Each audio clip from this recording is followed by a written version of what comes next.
തിരഞ്ഞെടുപ്പ് കഴിഞ്ഞ് ദിവസങ്ങൾ പിന്നിട്ടിട്ട് വാശിയേറിയ പോർവിളികൾക്ക് കുറവൊന്നുമില്ല. ഓരോരുത്തർക്കും ലഭിക്കുമെന്ന് അവർ പ്രതീക്ഷിക്കുന്ന സീറ്റുകളുടെ എണ്ണം, അല്ലെങ്കിൽ അവർ പരസ്യമായി പ്രഖ്യാപിക്കുന്ന തങ്ങൾക്ക് ലഭിക്കുമെന്ന് ഉറച്ചു വിശ്വസിക്കുന്ന സീറ്റുകൾ എല്ലാം കൊടുത്തു നിൽക്കണമെങ്കിൽ കേരള നിയമസഭയിൽ 200-ലധികം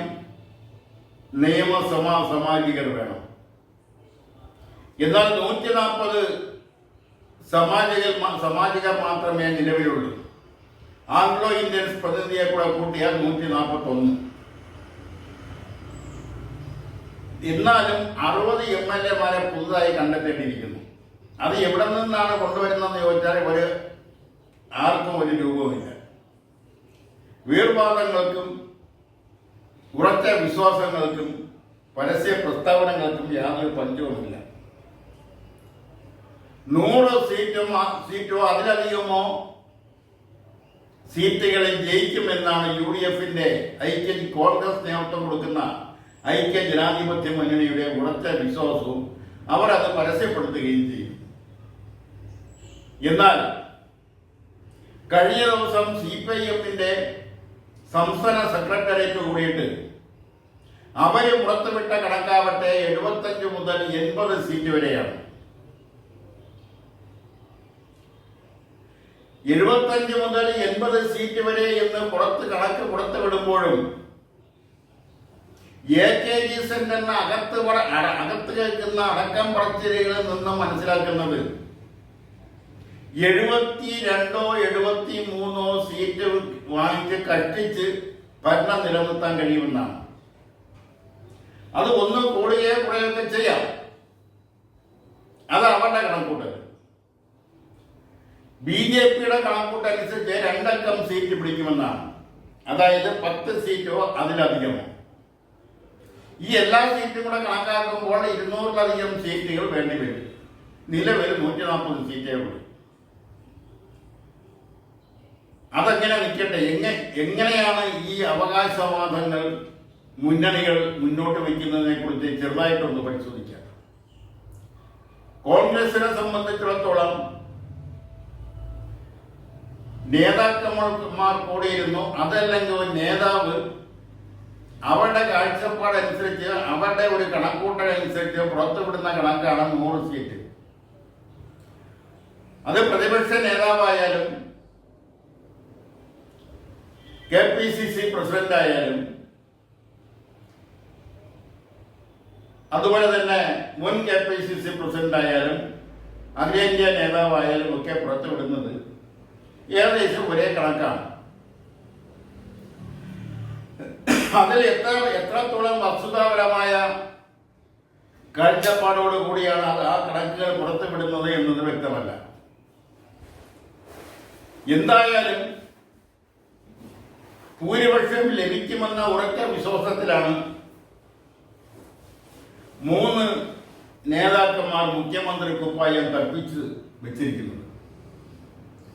അവർ 3 പേരും നേരിട്ട് അല്ലെങ്കിൽ തന്നെയും അവരുടെ വിശ്വസ്തരെ കൊണ്ട് അവർ മുഖ്യമന്ത്രി പദത്തിന് വേണ്ടിയുള്ള ചരട് വരികൾ തുടങ്ങിയിരുന്നു. ശ്രീ രമേശ് ചെന്നിത്തല, പ്രതിപക്ഷ നേതാവ് ശ്രീ VD സതീശൻ, കോൺഗ്രസിന്റെ അഖിലേന്ത്യാ general secretary Shri KC Venugopal, ഇവർ 3 പേരുമാണ് മുഖ്യമന്ത്രി പദത്തിലെത്തുമെന്ന് പ്രതീക്ഷിക്കുന്നവരും അവരെ ചുറ്റിപ്പറ്റി നിൽക്കുന്ന നേതാക്കളും അതിൻ്റെ താഴെയുള്ള നേതാക്കളും ഉപനേതാക്കളും മണികളും ഒക്കെ ഈ 3 നേതാക്കളെ ചുറ്റിപ്പറ്റിയാണ് ഇപ്പോൾ നിൽക്കുന്നത്. ഇത് നിലനിൽക്കുമ്പോഴാണ് കഴിഞ്ഞ ദിവസം CPM-ന്റെ സംസ്ഥാന സെക്രട്ടറി MV ഗോവിന്ദൻ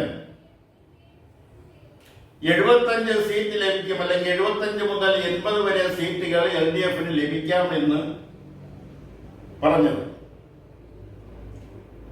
അതോടെ കോൺഗ്രസിന്റെ പരസ്യ പ്രഖ്യാപനം പരസ്യ പ്രസ്താവന ഏറെക്കുറെയൊക്കെ ഒതുങ്ങിയതുപോലെയാണ്. മാത്രമല്ല, മുകളിൽ നിന്നുള്ള ഹൈക്കമാൻഡിൽ നിന്നുള്ള നിർദ്ദേശവും ഉണ്ട്. അതുകൊണ്ടാണ് ഇപ്പൊ കുറെ ദിവസങ്ങളായിട്ട് പരസ്യമായിട്ടുള്ള പ്രഖ്യാപനങ്ങളുമായി കോൺഗ്രസ് നേതാക്കൾ രംഗത്ത് വരാതിരിക്കുന്നു. എങ്കിൽ തന്നെയും അണിയറകളിൽ അതിൻ്റെതായ പ്രവർത്തനങ്ങൾ നടന്നുകൊണ്ടിരിക്കുകയാണ്.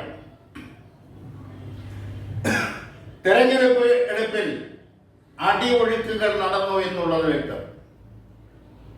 അത് എല്ലാ മുന്നണിയിലും ഉണ്ടായി, പ്രത്യേകിച്ചും ഇടതുപക്ഷ മുന്നണിയിലും ഐക്യ ജനാധിപത്യ മുന്നണിയിലും. അത് പല മണ്ഡലങ്ങളിലും പല രീതിയിലാണ് അടിയൊഴുക്കുകൾ ഉണ്ടായത്. ചില മേഖലകളിൽ ചില ഏകീകരണങ്ങൾ ഉണ്ടായി, പ്രത്യേകിച്ചും ന്യൂനപക്ഷ ഏകീകരണം, ന്യൂനപക്ഷ ഏകീകരണം, മുന്നോക്ക സമുദായ ഏകീകരണം, അങ്ങനെ ഏകീകരണം പല വിധത്തിലാണ് ഉണ്ടായത്. ഇതെല്ലാം ഒരു പൊളിറ്റിക്കൽ പോളറൈസേഷനിൽ ചെന്ന് എത്തിക്കൂടായികയില്ല.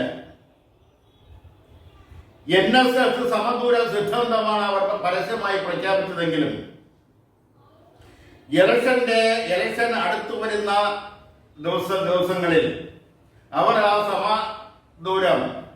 സമദൂര സിദ്ധാന്തം ചില മണ്ഡലങ്ങളിൽ മാറ്റിവെച്ചുകൊണ്ട് ആ മണ്ഡലങ്ങളിൽ NSSന് താല്പര്യമുള്ള NSSന്റെ ചട്ടക്കൂടിനകത്ത് നിൽക്കുന്ന നേതാക്കന്മാരെ വിജയിപ്പിക്കണമെന്നുള്ള ഒരു രഹസ്യ സന്ദേശം അവരെ കരയോഗം വഴി എത്തിക്കുകയുണ്ടായി. അത് എത്രത്തോളം വിജയപ്രാപ്തിയിൽ എത്തും എന്നുള്ളത് തെരഞ്ഞെടുപ്പിലെ ഫലം വന്നതിന് ശേഷമേ പറയാൻ കഴിയൂ. അങ്ങനെ ഒരു പ്രവർത്തനം നടന്നു എന്നുള്ളത് വസ്തുത. അതുപോലെ തന്നെ ചില ക്രൈസ്തവ സഭകൾ ക്രൈസ്തവരെ വോട്ട് കൊടുത്ത് ജയിപ്പിക്കണം എന്നുള്ള ഒരു രഹസ്യ സന്ദേശവും അതാത് മേഖലകളിൽ എത്തിച്ചു. അതും വോട്ടിനെ സ്വാധീനിക്കുമെന്ന കാര്യത്തിൽ സംശയം വേണ്ട. ആദ്യം പറഞ്ഞ NSSന്റെ സമദൂര സിദ്ധാന്തം ഉപേക്ഷിച്ചുകൊണ്ട് അവർ ചിലരെ വിജയിപ്പിക്കണമെന്ന് അവർ പറഞ്ഞതിന്റെ പിന്നിൽ കോൺഗ്രസിനകത്ത് മുഖ്യമന്ത്രി കുപ്പായവുമായി നടക്കുന്ന 3 പേരിൽ ആര് മുഖ്യമന്ത്രിയായാലും അത് അവരുടെ പ്രതിനിധി തന്നെ ആയിരിക്കും എന്നുള്ളൊരു വിശ്വാസം അവർക്കുണ്ട്. അതുപോലെ തന്നെയാണ് ക്രൈസ്തവ സഭകൾ.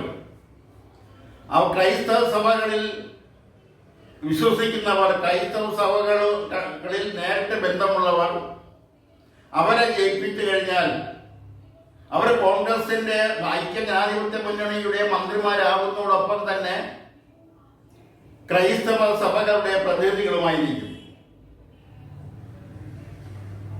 ഈ സാഹചര്യത്തിലാണ് ഐക്യ ജനാധിപത്യ മുന്നണി ഒരുപക്ഷെ 100 സീറ്റ് കിട്ടും, അല്ലെങ്കിൽ അവർ സീറ്റുകളുടെ എണ്ണത്തെക്കുറിച്ച് പരസ്യമായ പ്രകടനം നടത്തിയത്. ചില പ്രത്യേക സീറ്റുകളിൽ ഇടതുപക്ഷ ജനാധിപത്യ മുന്നണിയിലും ചില ഡീലുകൾ ഉണ്ടായി എന്നുള്ളത് പരസ്യമായ രഹസ്യമാണ്. അതിന് ഉദാഹരണമാണ് തിരുവനന്തപുരം സീറ്റ്. താരതമ്യേന തിരുവനന്തപുരം സീറ്റിലെ ഇടതുപക്ഷ സ്വതന്ത്രനായി നിർത്തിയ സ്ഥാനാർത്ഥി ദുർബല സ്ഥാനാർത്ഥിയായിരുന്നു എന്നുള്ള കാര്യത്തിൽ തർക്കമില്ല. അതിനെക്കുറിച്ച് അത് എങ്ങനെ വന്നു, ആ സ്ഥാനാർത്ഥി എങ്ങനെ ഇവിടെ എത്തപ്പെട്ടു, ആര് മുഖാന്തരമാണ് വന്നത്, ആരുടെ സ്വാധീനത്തിലാണ് വന്നത്, ആരെ വിജയിപ്പിക്കുന്നതിന് വേണ്ടിയാണ് വന്നത്, അക്കാര്യത്തിൽ അവിടുത്തെ ഐക്യ ജനാധിപത്യ മുന്നണി സ്ഥാനാർത്ഥി CMP നേതാവ് CPIയുടെ റോൾ എന്താണ് എന്ന കാര്യത്തെക്കുറിച്ചൊക്കെ ഇപ്പോഴും ഗൗരവമേറിയ ചർച്ചകൾ നടന്നുകൊണ്ടിരിക്കുകയാണ്. പ്രത്യേകിച്ചും CPMന്റെ ചില കേന്ദ്രങ്ങളിൽ ഒരു CPM നേതാവ് തന്നെ പറഞ്ഞ അവിടെ എന്തൊക്കെയോ ഡീലുകൾ നടന്നിരിക്കുന്നു, എങ്ങനെ വന്നു എന്നുള്ളത് വ്യക്തമല്ല എന്നാണ്. CPMനെ സംബന്ധിച്ചിടത്തോളം CPMും CMPയുമായിട്ടുള്ള ചില ബന്ധങ്ങളെ കുറിച്ച് ഓർക്കുമ്പോൾ കൊല്ലം ജില്ലയിലെ ചവറ സീറ്റ് CMP ഇടതുപക്ഷ ജനാധിപത്യ മുന്നണിയുമായി ഒത്തുചേർന്നു പോകുന്ന ഒരു രാഷ്ട്രീയ സാഹചര്യം ഉരുത്തിരിഞ്ഞു വന്നപ്പോൾ അവർക്ക് ഒരു സീറ്റ് ഇടതുപക്ഷ ജനാധിപത്യ മുന്നണി കൊടുക്കേണ്ടി വന്നു. അത് ചവറ സീറ്റാണ് നൽകാമെന്ന് പറഞ്ഞത്. ചവറ സീറ്റാകുമ്പോൾ അതുപോലെ തന്നെ CMPയും ഇടതുപക്ഷ ജനാധിപത്യ മുന്നണിയുടെ ഘടക കക്ഷി ആയില്ല എങ്കിൽ തന്നെയും ഇടതുപക്ഷ ജനാധിപത്യ മുന്നണിയുമായി ഒത്തുചേർന്നു പോകുന്ന ഒരു രാഷ്ട്രീയ പാർട്ടിയായി മാറിക്കഴിഞ്ഞിരുന്നു. അങ്ങനെ ചവറ സീറ്റ് CMPക്ക് നൽകുകയും ചവറയിൽ മത്സരിപ്പിക്കുന്നതിന് പറ്റിയ സ്ഥാനാർത്ഥി CMPക്ക് ഇല്ല എന്ന് CMPയുടെ അന്നത്തെ നേതൃത്വം CPMന്റെ നേതൃത്വത്തെ അറിയുകയും അതിൽ നിങ്ങൾ വിഷമിക്കേണ്ട സ്ഥാനാർത്ഥിയെ ഞങ്ങൾ തരാം. അങ്ങനെയാണ് ശ്രീ വിജയപിള്ളയെ CMPയുടെ ലേബലിൽ ചവറ ഇടതുപക്ഷ ജനാധിപത്യ മുന്നണിയുടെ സ്ഥാനാർത്ഥിയായി മത്സരിപ്പിക്കുന്നതും അദ്ദേഹം ജയിക്കുന്നു. ഷിബു ബേബി ജോൺ ആയിരുന്നു എതിർ സ്ഥാനാർത്ഥി. പിന്നീട് അദ്ദേഹത്തിന്റെ മരണശേഷം അദ്ദേഹത്തിന്റെ മകൻ സൂരജ് വിജയൻ നായർ മത്സരിച്ച് വിജയിച്ചു. അപ്പോഴും തോൽവി അനുഭവിച്ചത് ഷിബു ബേബി ജോൺ തന്നെയാണ്. ഇപ്പോഴും അവർ തമ്മിൽ തന്നെയാണ് മത്സരിച്ചത്. ഇങ്ങനെ ചില അനുഭവങ്ങൾ കേരള രാഷ്ട്രീയത്തിൽ രസകരമായ അനുഭവങ്ങൾ ഉണ്ടായിട്ടുണ്ട്. അതിൽ ഒരുപാട് അനുഭവങ്ങൾ ഉണ്ടായി തന്നെയും അതിലേക്ക് ദീർഘമായി കിടക്കുന്നില്ല. എന്തായാലും ഈ തെരഞ്ഞെടുപ്പ് കഴിയുമ്പോൾ അല്ലെങ്കിൽ BJPക്ക് എത്ര സീറ്റ് കിട്ടും എന്ന കാര്യത്തിലും തർക്കങ്ങളുണ്ട്. 12 സീറ്റ് വരെ കിട്ടാമെന്നുള്ള ഒരു അവകാശവാദം ഒരു ഘട്ടത്തിൽ അവർ ഉന്നയിക്കുകയും പിന്നെ അത് രഹസ്യമായി 2-3 സീറ്റുകളിലേക്ക് എത്തപ്പെടുകയും ചെയ്ത സാഹചര്യമുണ്ട്.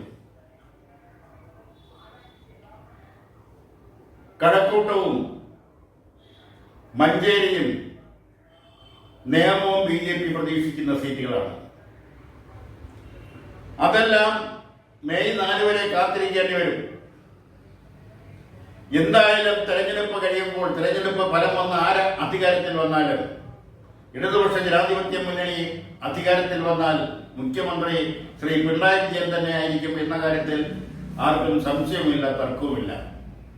എന്നാൽ ഐക്യ ജനാധിപത്യ മുന്നണിയാണ് അധികാരത്തിൽ വരുന്നതെങ്കിൽ അവിടെ മുഖ്യമന്ത്രി VD സതീശനാണോ, ശ്രീ രമേശ് ചെന്നിത്തലയാണോ, ശ്രീ KC വേണുഗോപാലാണോ എന്ന കാര്യത്തിൽ ഇപ്പോൾ കോൺഗ്രസിന്റെ സംസ്ഥാന നേതൃത്വത്തിന് സംശയങ്ങൾ നിലനിൽക്കുന്നുണ്ട്. എന്തായാലും മെയ് 4 കഴിയുമ്പോൾ ഒരു പൊളിറ്റിക്കൽ പോളറൈസേഷൻ കേരള രാഷ്ട്രീയത്തിൽ വന്നുകൂടെയില്ല. ആർക്കും ഭൂരിപക്ഷം ലഭിക്കാത്തൊരു സാഹചര്യത്തിൽ 2 സീറ്റ് BJPക്ക് കിട്ടുകയാണെങ്കിൽ BJP ആ 2 സീറ്റ് വളരെ നിർണായകമായിരിക്കും.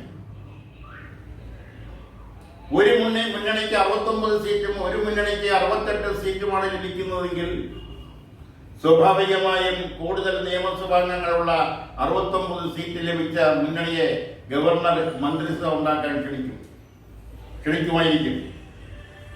അങ്ങനെ ക്ഷണിച്ച ഒരു നിശ്ചിത ദിവസത്തിനുള്ളിൽ നിയമസഭയിൽ വിശ്വാസ പ്രമേയം അവതരിപ്പിച്ച് വിശ്വാസം തെളിയിക്കണം. അങ്ങനെ 69 സീറ്റുള്ള നിയമസഭാ കക്ഷിക്ക് 2 സീറ്റ് BJPക്ക് ഉണ്ടെങ്കിൽ BJP വിശ്വാസ വോട്ടെടുപ്പിൽ നിന്നും മാറി നിൽക്കാനുള്ള സാധ്യത തള്ളിക്കളയാനാവില്ല. അതൊരു പൊളിറ്റിക്കൽ പോളറൈസേഷനിൽ കൊണ്ടെത്തിക്കും. തുടർന്നുള്ള രാഷ്ട്രീയമായ